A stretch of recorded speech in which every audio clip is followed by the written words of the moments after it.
Hey everyone, welcome back to our new series, the Social Season Solution Series. So last week we spoke about feeling guilty when indulging, and this week we're going to be talking about navigating difficult conversations with people and being able to say no. In the social setting. I think one of the hardest things for our clientele that we do have is that they find around the social season that people are usually like wanting at family events or friend gatherings that people wanting you to try their food and try everything. And sometimes, our clientele do say, I don't really always want it, but I feel like obliged to have it, and I feel bad if I say no. And I think it's also similar for families who, when you grow up, it's almost bad to not finish your plate, and that's like the belief. If you don't finish your plate, you didn't really like the food. It's like an insult. So how do we navigate these conversations with the family and the friends when it's not that we don't want the food or don't particularly like it, maybe we just don't want it? So can you talk us through that, Dee? I think the important factor here is no doesn't necessarily have to mean it's a negative thing. It could be a really powerful tool for you to be successful in your goal and your journey and what you're essentially after. For one, it can make you successful in achieving your goal, and no doesn't have to mean forever. It's just simply you having control over temptations. That's what I would say first. Would you add anything to that? It's not usually about you, it's about them. So if they make you feel a certain way, that isn't something that you need to carry. You're not responsible for anybody else's emotions when it comes to food in particular. Food is not something that expresses guilt. It's not something that has an emotion. So if your family members make you feel bad in some way, it could be a tone, it could be a look, it could be a personality shift, it could be the way they respond to you if you haven't tried it or not trying it. That is on them. That's simply on them. That's not on you to carry that weight.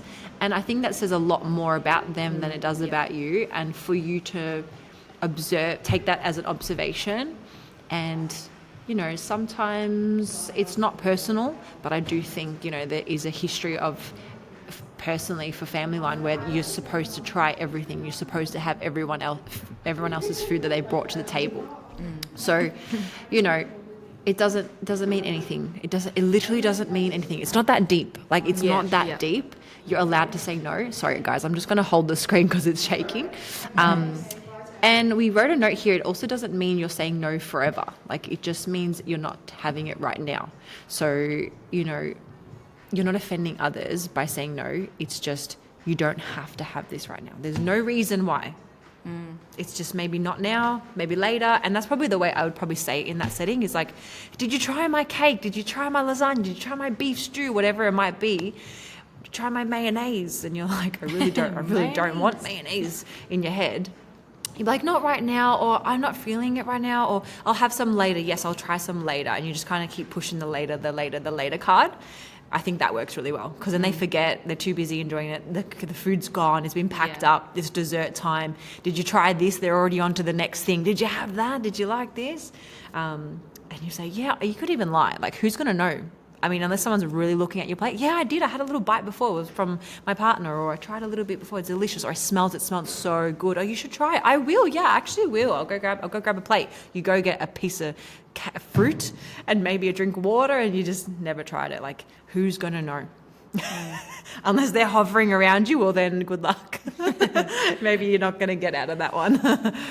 I feel like, though, a lot of clients experience it. I'm sure, like, I've definitely experienced it in my journey of health, eating more healthier and mindful eating, is you kind of get like two cards where they're like, it's just a plate, like, you can have it, or if you do have that plate or you do give in, maybe another family member says like, I thought you were on a diet. So you kind of can't win at any angle. So I feel like even if you do give in and say yes, it kind of ties back to guilt when indulging because you feel guilty.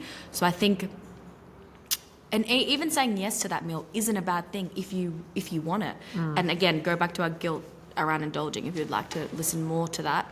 But essentially, just know your journey.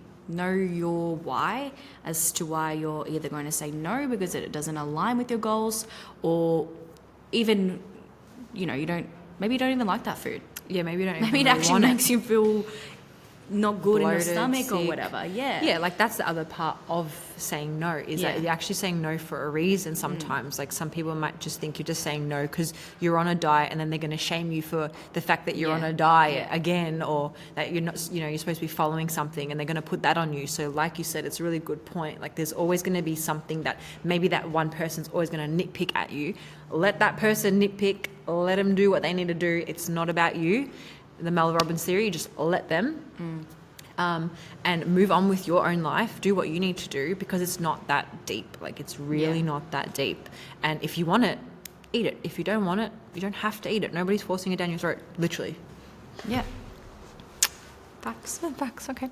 And then we had another note on here too. We had about being able to cut the noise off. People don't have to understand you.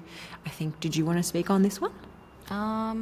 Well, I think it kind of just goes back on that. Even if you just say no, you don't have to explain yourself. You don't have to explain your goal to your nasty auntie, maybe, or that someone who's just trying to dig and why, or chime in. Like you don't actually have to explain.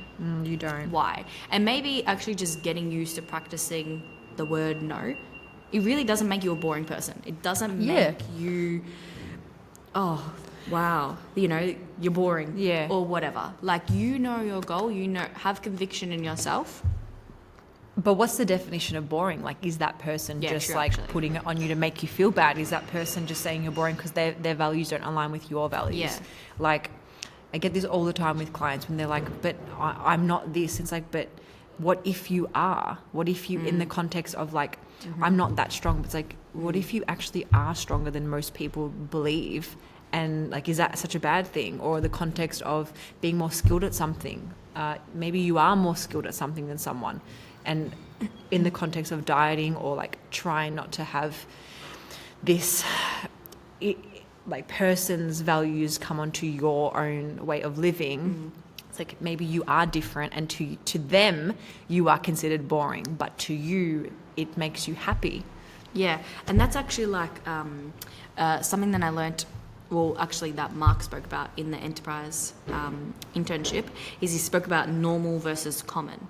So maybe like the norm for society is like going out and drinking and having lots of meals, or your norm is probably different to what the society norm is, and people feel like they have to Generational norm. move that move to that kind of expectation because that is what's common. But your normal is probably very different to that person's normal.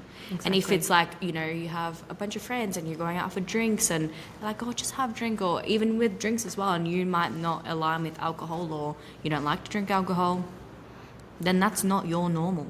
That's just common. That's common for So other people. it is okay to be like, even if someone does throw that out, like, oh, this is normal. Well, to you it is because it's a common thing that most people in society do, but it might not actually align with you. And it doesn't. Hope that makes sense. Yeah, and it doesn't. I think also just to add to that, it doesn't have to make sense to them. So like you don't have to over-explain yourself to everyone about your goal, about the norm, about the common, about whatever it is that they might not get, because you know what?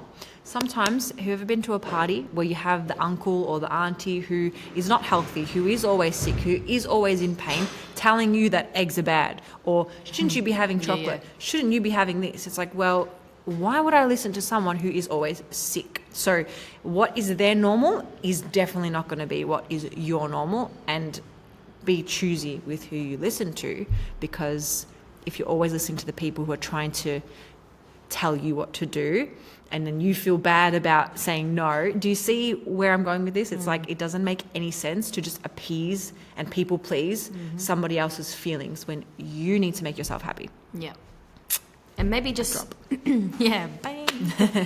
Maybe just start by saying no to things that you truly don't want to do. Get that maybe in your vocabulary and in there, so it's just like those times come around and you have, you know, More conviction. yeah, more conviction and confidence to be like, nah. Yeah, and it doesn't have to be rude, like in a no thanks, no that's dumb. It just might be not right now, or I'll think about it, or I'm actually would like to try this first. Like you can kind of pass it along. Like think of it like a sliding door. You don't just shut the sliding door because it's going to slam. Like you kind of just want to pass it like a passing comment. So same thing with saying no to things sometimes. It might not be like it's a hard no. So it's like, oh, not right now. I don't really feel like it. Maybe later. I've tried this before. I actually don't really want to do this at the moment. I don't know.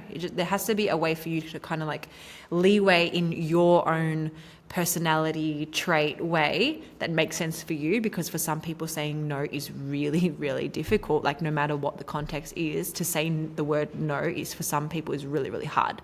So maybe there's a better way for you just to say no in another way that makes sense for you. Yeah, that's true. Actually, good point. No problems.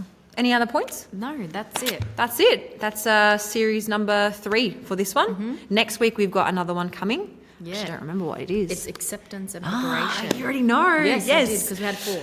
Okay. So we had come up with a little theory there. You did, so that'll be good. Did I? Oh. Yeah, the battle zone. We write notes on this like every week, and we come up with the plan for the month in advance. So we do. Oh, now I remember. Now I remember what to talk about. Yeah, this will be a good one. So we'll upload this ASAP. You'll be seeing this, and if you liked it, please leave a comment, share it with a friend, like the video, follow us. We've got plenty more to come. Thanks, everyone. Bye-bye.